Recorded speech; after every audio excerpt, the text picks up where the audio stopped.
The Sri Krishna committee met for the last time to finalise the draft data protection bill. It will recommend the same to Parliament. The recommendation of the panel could be made public in the first week of August. Sources say the bill will propose to amend 70 existing laws, including the Aadhaar Act, the RTI Act and the IT Act. Ashmit Kumar is here with the details.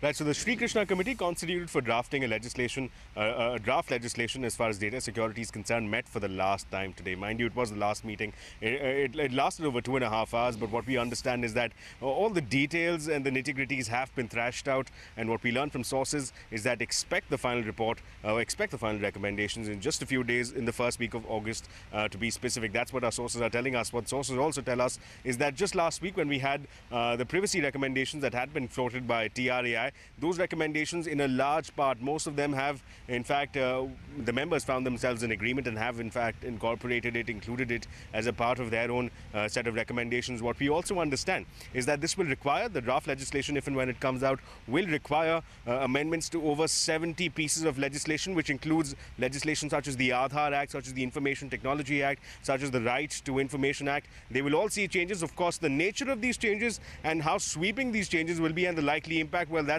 for a later date. But for now, this act will see a lot of these acts will see a lot of changes. In fact, there was a huge amount of thrust laid on the amendments, possible amendments that would be required as far as the Aadhaar Act is concerned. So that's something that in fact took up a lot of the 2.5 hours today. What we also understand is that even while we discuss these issues, there were views expressed on a number of pointed specific issues such as data localization. Now, what we learned from sources is that some members have expressed a view against data localization. This has been a long pending demand of various entities in the digital space, that there shouldn't be data localization. That was the view expressed by some of the members. Some members also expressed views that as far as criminal proceedings are concerned, that would be too draconian, that would be going beyond the mandate and perhaps should be avoided. We'll have to wait and see if these members were in minority, whether this will be merely a dissenting note. But of course, the big takeaway now being that today was the last meeting, and that in the first week of August is when we can expect the final set of recommendations from the Sri Krishna committee.